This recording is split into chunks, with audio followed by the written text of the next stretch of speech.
See, we have to realize that when success is not measured by these outward metrics. That's right. It isn't even measured by how many times people smile at you and say thank you. When success is measured by faithfulness, we are reminded that we aren't doing what we're doing in order to get recognized. We are doing what we are doing because He called us to be faithful. So let's remember that when we've been laboring in the vineyard trying to invite our neighbors or our co-workers to church. We've been trying to share the gospel with them and they don't seem to get it. It may seem as though there is no change from an outward standpoint, but God has called you to do what you're called to do, and to do it right, even when you don't see that it's acknowledged. So number one, faithfulness is consistently doing your job right, even when it's not acknowledged. And so number two is this. Faithfulness is being full of faith. I'm going to say that one again. Faithfulness is being full of faith. See, I realize that so often we tend to complicate things and make things very deep, profound. We try to over-intellectualize things, Brother Moody, and try to get to the point to where we can go into the Greek and say what it really means, and that's great. I'm not putting that at fault, but sometimes the meanings that we need are right in front of our faith.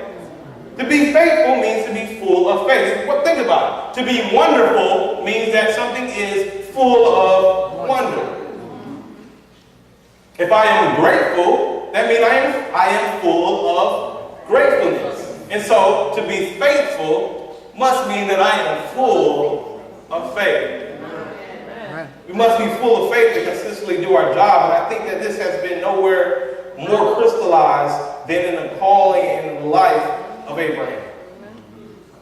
Abraham was often referred to, or even now referred to, as the father of the faithful. Abraham, you know the story of Abraham.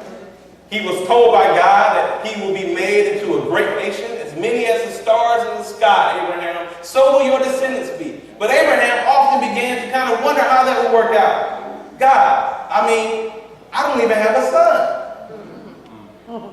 I'm 100 years old, my wife is 90. At least they got to that point before they had a child, and they began to wonder how this would come to pass.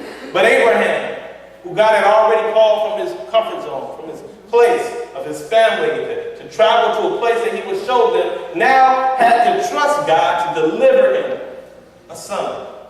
We know that there came a time when he steps outside of God's will and he has a son that's not of the promise of his handmaid Hagar. And God says, no, that's not the son of promise. I will give you a son. And finally, God gives him a son. Isaac was born to Abraham, the son of promise. And so Abraham, who was, as I said before, well beyond years, and his wife Sarah are now realizing that God comes through with what he says he will do. Amen. Do you know a time where God has come through for you after much praying? After much agony, after much patience, you had faith and God came through?